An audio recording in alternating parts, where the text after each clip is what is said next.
तो आज मैं आगे कंटिन्यू करूंगी। पिछले लेक्चर में मैंने आपको लैडर ऑपरेटर्स, रेजिंग लैडर और लोअरिंग लैडर से परिचित करवाया था, ठीक है। तो आज मैं कोशिश करूंगी और लैडर ऑपरेटर्स के बारे में और जानकारी दूंगी। इनका इस्तेमाल करके एक्सपेक्टेशन वैल्यू कैसे निकालते हैं, यह बहुत आसान हो जाता है। लैडर ऑपरेटर्स के लिए हाइजेनबर्ग इक्वेशन या हाइजेनबर्ग पिक्चर क्या होगा, इन लैडर ऑपरेटर्स का इवोल्यूशन कैसे हुआ, और फिर इन बातों को क्लासिकल फिजिक्स के जैसा बनाने के लिए, जहां आपको पता है हार्मोनिक ऑसिलेटर कैसा होता है। अगर आप टी का पोजीशन x लिखना चाहते हैं तो आप इसे लिखेंगे cos omega t plus b sine omega t, एक एक्सप्रेशन की तरह। आपको ऐसी एक्सपेक्टेशन वैल्यू ढूंढनी होगी जो समान व्यवहार करती हो, और यह तभी होगा जब हम स्टेट्स के विशेष स्टेट को ढूंढना शुरू करेंगे, जिसे हम कोहेरेंट स्टेट्स कहते हैं। ओके, इसलिए यह कोहेरेंट स्टेट्स महत्वपूर्ण होते हैं। ओके, तो यही आज का थीम है, आपके लैडर ऑपरेटर्स के इस्तेमाल पर आधारित। ओके, तो इसे संक्षेप में दोहराएंगे। हमने पिछले लेक्चर में क्या किया, लैडर ऑपरेटर्स के टर्म्स में हैमिल्टनियन सही है, यह है A dagger A plus half multiply by H cross omega dimensionally सही है। A dagger A number operator है जो डायमेंशनलेस है, और उनके आइगन स्टेट्स जिसे केट एन के रूप में दर्शाया जाता है। केट एन का नंबर ऑपरेटर और कुछ नहीं बल्कि ए डैगर ए है, और यह आइगन वैल्यू n के साथ आइगन स्टेट है, और ये इंटिजर्स हैं। इसके बारे में भी पिछली बार चर्चा की थी। और समान स्टेट की करस्पोंडिंग एनर्जी यह हैमिल्टनियन के नंबर ऑपरेटर की साथ साथ होने वाले आइगन स्टेट्स हैं। क्योंकि यह सिर्फ इसके प्रोपोर्शनल है, तो यह एक कॉस तक है जो है shift n plus half h cross omega. ये समझ आ गया आपको। और हमने यह भी निष्कर्ष निकाला है कि ये लैडर ऑपरेटर्स के लिए आइगन स्टेट्स नहीं है, और लैडर ऑपरेटर एक ही परिभाषा है, ए लोअरिंग ऑपरेटर, जो n को n-1 करता है, और यह कोएफिशिएंट n का स्क्वायर रूट ही होना चाहिए। हमने यह निष्कर्ष भी निकाला। हमने d लैम्बडा और c लैम्बडा लिखा, और हमने इन कोएफिशिएंट को ठीक करने की कोशिश की। इसी तरह से ए डैगर स्टेट को रेस करता है, यानी आपको लोअर एनर्जी स्टेट से हायर एनर्जी स्टेट पर ले जाता है, करस्पोंडिंग कोएफिशिएंट के वन स्टेप के साथ जो है n+1। और याद कीजिए कि हमने पोजीशन ऑपरेटर को फिर से लिखा था लैडर ऑपरेटर्स के टर्म्स में। हमने लैडर ऑपरेटर्स के टर्म्स में मोमेंटम ऑपरेटर्स लिखा था। अब आप पिछले स्लाइड के प्रॉपर्टीज का इस्तेमाल कर सकते हैं, और इंटीजर n और इंटीजर m के साथ दो स्टेट्स के बीच का मैट्रिक्स एलिमेंट ढूंढने की कोशिश करें, भले ही यह 0 हो या नॉन जीरो। तो क्या हम इसे हल करें? असल में इन लैडर ऑपरेटर्स की पावर ही आपको यह ठीक से करने में मदद करती है। तो यह करते हैं, तो आपको हल करना है m और n के बीच के मैट्रिक्स एलिमेंट के x ऑपरेटर को ढूंढना है, ठीक है। x क्या है? इन फैक्टर्स के अलावा हम इन फैक्टर्स को बाद में रखेंगे। यह प्रोपोर्शनल है, a plus A dagger.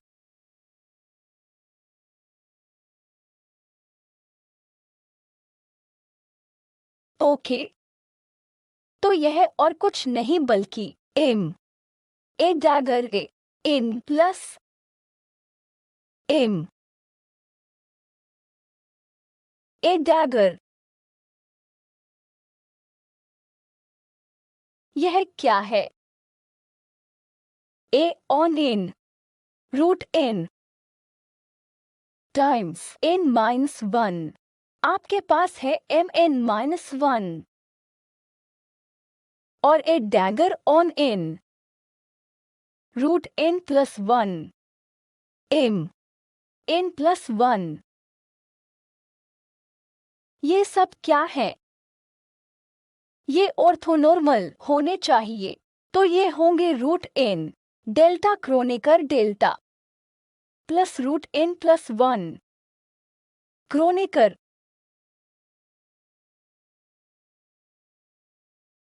Okay, तो आपके पास यह होगा।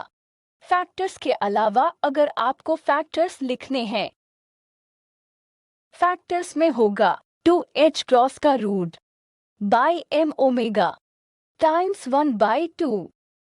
इसके अलावा आपके पास होगा यह x ऑपरेटर के मैट्रिक्स एलिमेंट के तौर पर।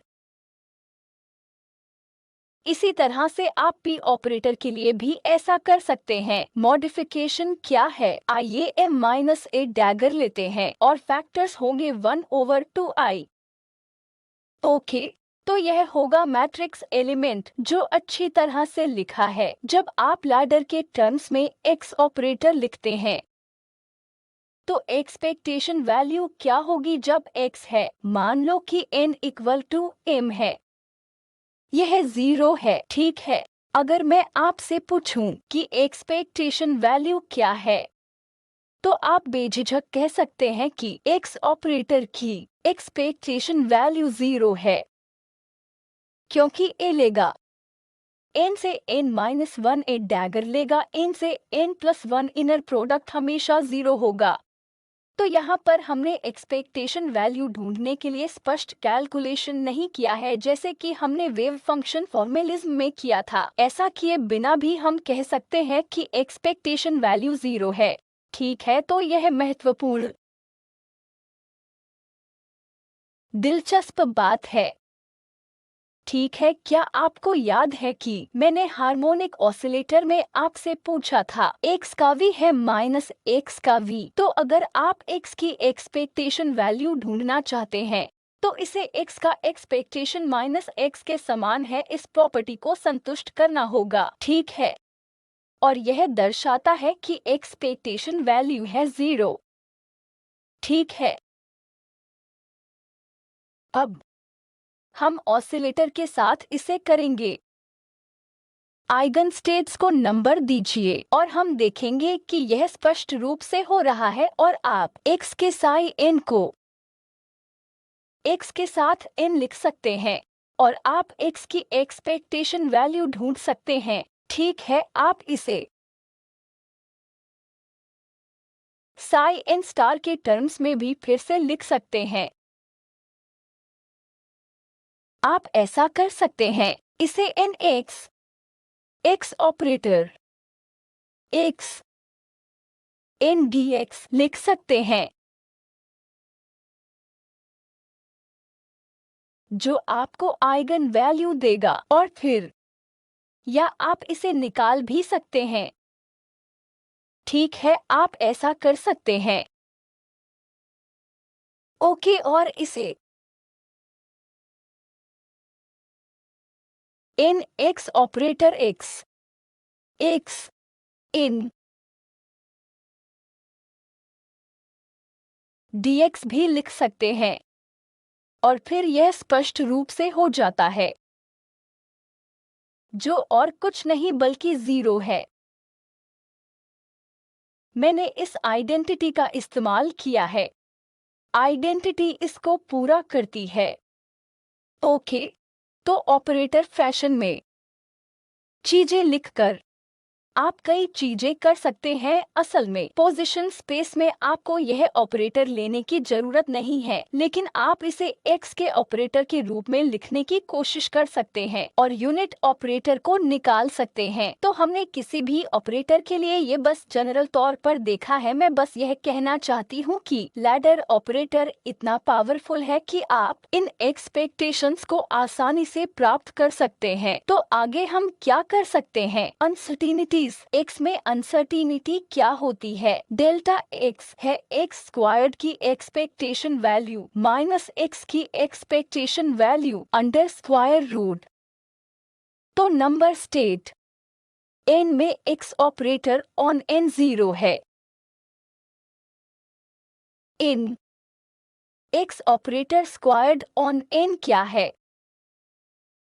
इसे फिर से लिखेंगे, x स्क्वायर प्रोपोर्शनल है a plus A dagger whole squared. मैं उन कांस्टेंट को नहीं लिखूंगी, ये बाद में लिखेंगे। यह क्या है? a squared plus A dagger squared plus A dagger plus A dagger A, इसे ऐसे मत लिखें, plus 2 A dagger, A dagger plus A dagger A. Square A का मैट्रिक्स एलिमेंट क्या है?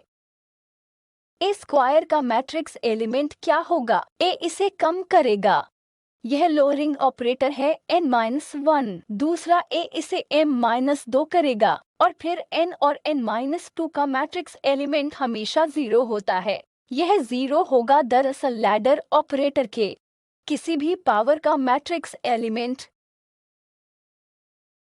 सॉरी किसी नंबर का, मैं इसे ऐसे लिखूंगी, हमेशा 0 होगा। आप सहमत हैं? इसका कारण है कि यह स्टेट को नीचे ले जाएगा, और जब आप इनर प्रोडक्ट लेते हैं तो वे ऑर्थोगोनल स्टेट्स में होते हैं, यह 0 होगा। सबको समझ आ रहा है? तो पहले टर्म की एक्सपेक्टेशन वैल्यू है 0, दूसरे टर्म की एक्सपेक्टेशन वैल्यू है 0। नॉन जीरो कंट्रीब्यूशन सिर्फ तभी आता है जब आपके पास समान नंबर के रेजिंग और लोअरिंग ऑपरेटर्स हैं, यह पहली बात है। अगर आपके पास समान नंबर के रेजिंग और लोअरिंग ऑपरेटर्स हैं, तो आप समान पॉइंट पर वापस आएंगे। आप n नंबर के स्टेप्स ऊपर करेंगे और n नंबर के स्टेप्स नीचे करेंगे, आप उसी पॉइंट पर वापस आ जाएंगे। तब मैट्रिक्स एलिमेंट नॉन जीरो होगा। पता कीजिए कि एक्स स्क्वायर की एक्सपेक्टेशन वैल्यू क्या है, जो और कुछ नहीं बल्कि एक्सपेक्टेशन वैल्यू है ए डैगर ए की कांस्टेंट तक ए डैगर ऑन n+1।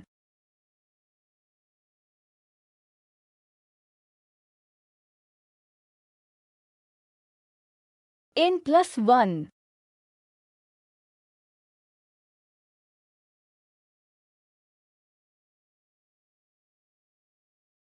ठीक है, और n A dagger A on n होगा। ए होगा स्क्वायर रूट n, ए डैगर आपको देगा, यह पहले से कम किया हुआ है n-1 तक।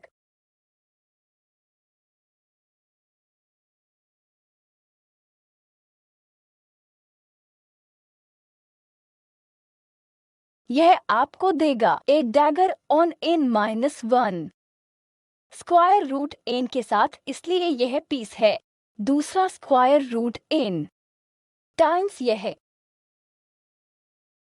तो n एक्स स्क्वायर्ड n की एक्सपेक्टेशन वैल्यू प्रोपोर्शनल है इन फैक्टर्स के साथ। आपके पास होगा 2n+1 टाइम्स ये फैक्टर्स कौन से हैं? यह है h cross by m omega into 1/4। ठीक है, तो x के एक्सपेक्टेशन वैल्यू के लिए आपको यह मिलता है। यह इस तथ्य से सुसंगत है कि सिमेट्रिक पोटेंशियल के लिए x का v equal to minus x का v है, x स्क्वायर का इवन पावर, x का even power. Matrix elements expectation value non zero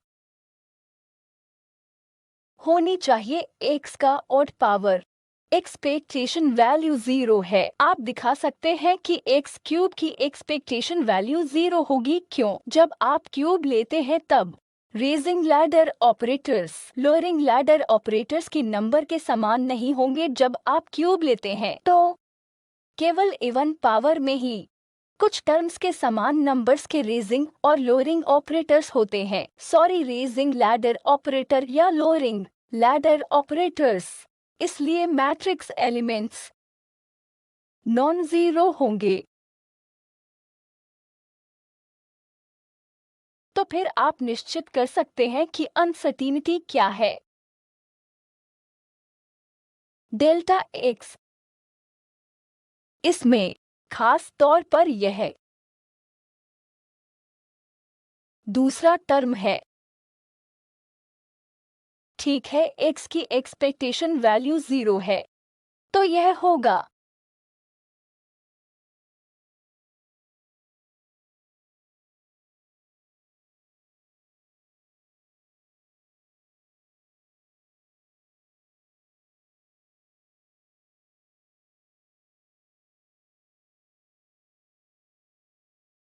ऐसे ही डेल्टा पी के लिए भी करेंगे।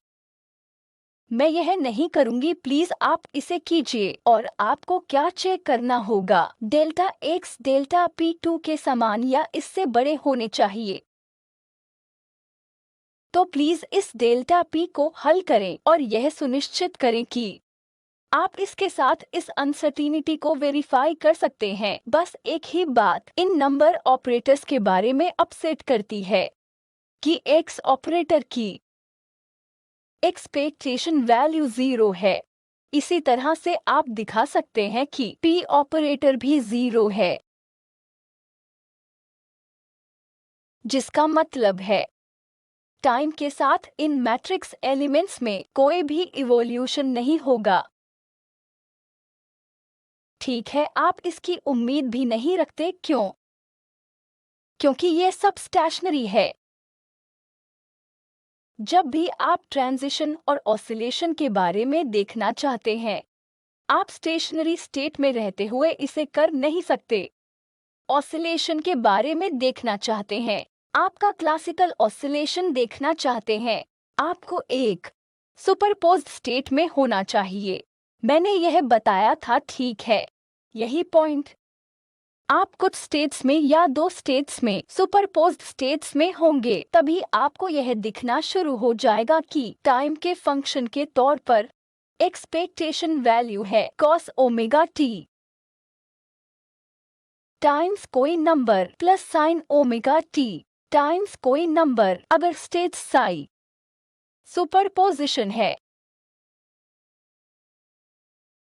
अगर साई कोई विशेष आइगन स्टेट होता तो t का x भी 0 होगा।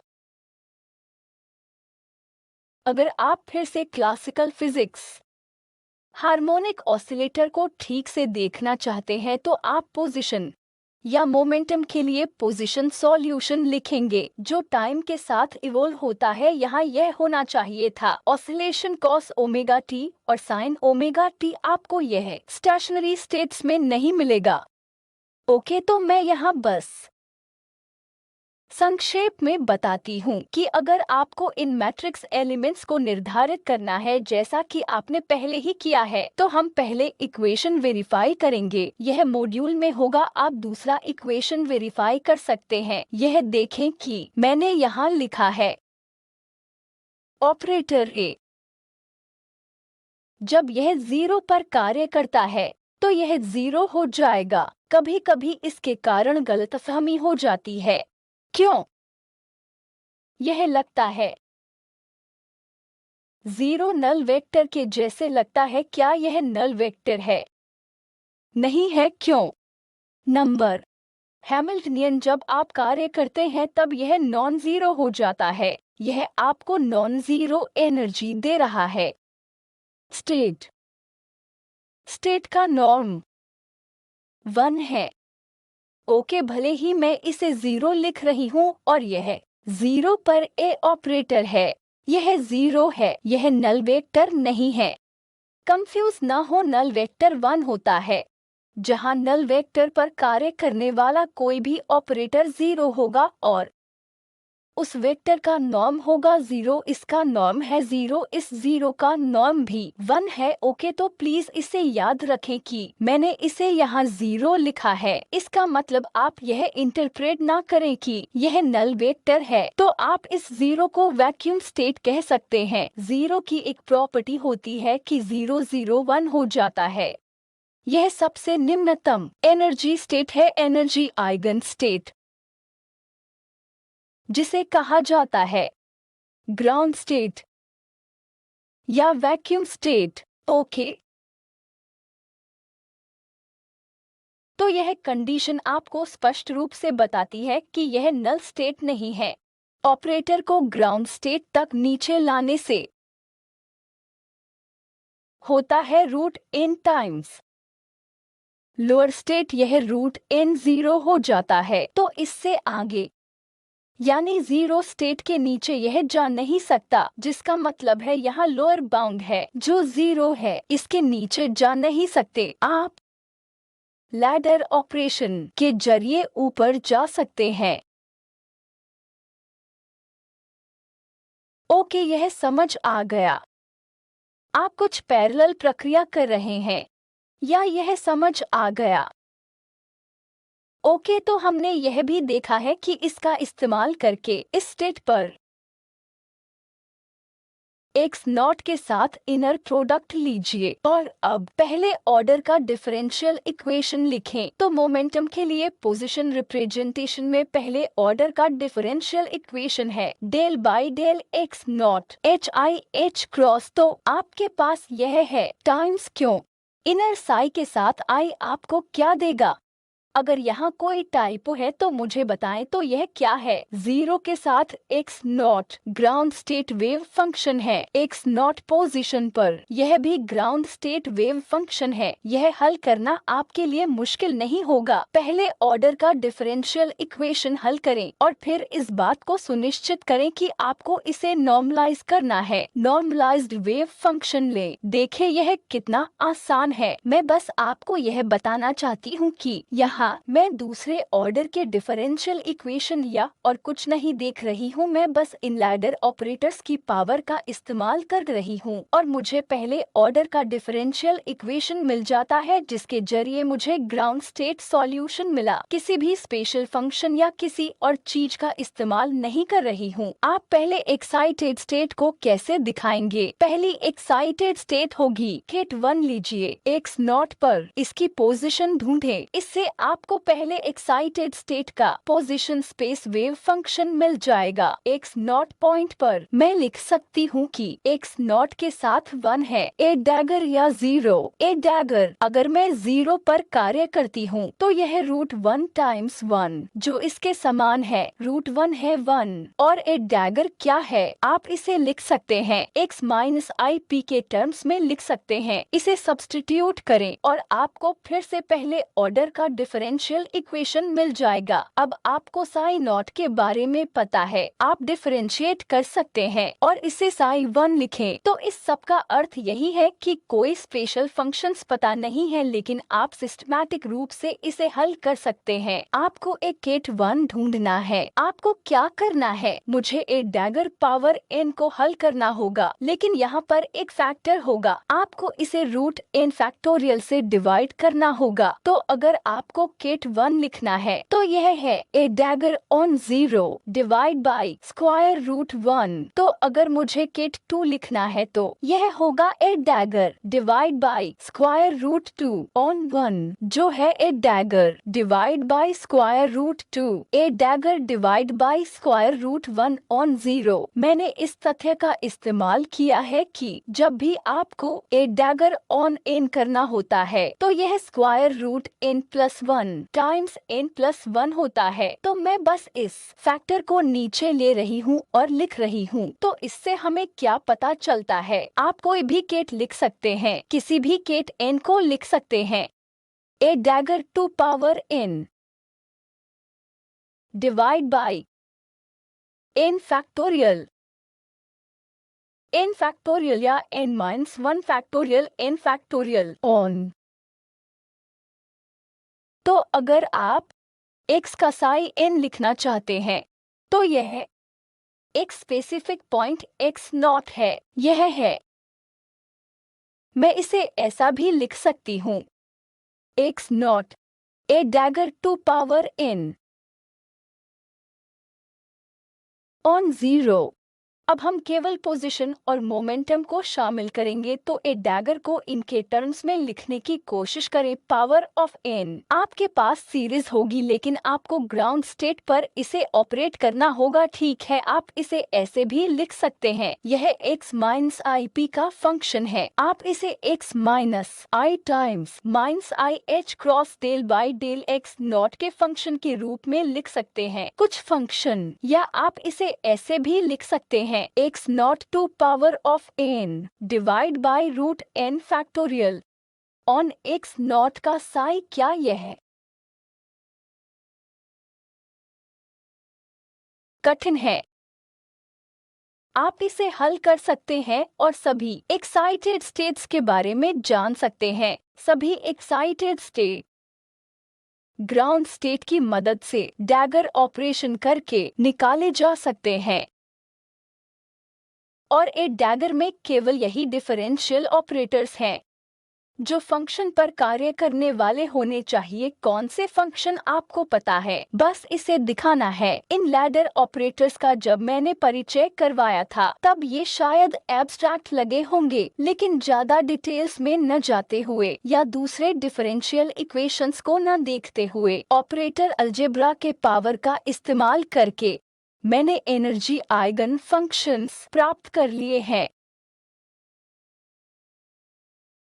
साथ ही corresponding energy eigen value n+12 cross वह टूल है जिसे आप वास्तव में जानते हैं, जो बहुत पावरफुल है और यह कई कॉम्प्लेक्स सिस्टम्स में लागू है। हम कोशिश करते हैं इसे हार्मोनिक ऑसिलेटर अलजेब्रा में शामिल करें। तो जब मैं हार्मोनिक ऑसिलेटर अलजेब्रा कहती हूँ तब मुझे पता है कि मैं ए ऑपरेटर और ए डैगर ऑपरेटर लिख सकती हूँ और मैं यह प्रॉब्लम हल कर सकती हूँ। ओके, तो इसलिए ऑपरेटर्स की पावर और डायरेक्ट फॉर्मेलिज्म उपयुक्त है।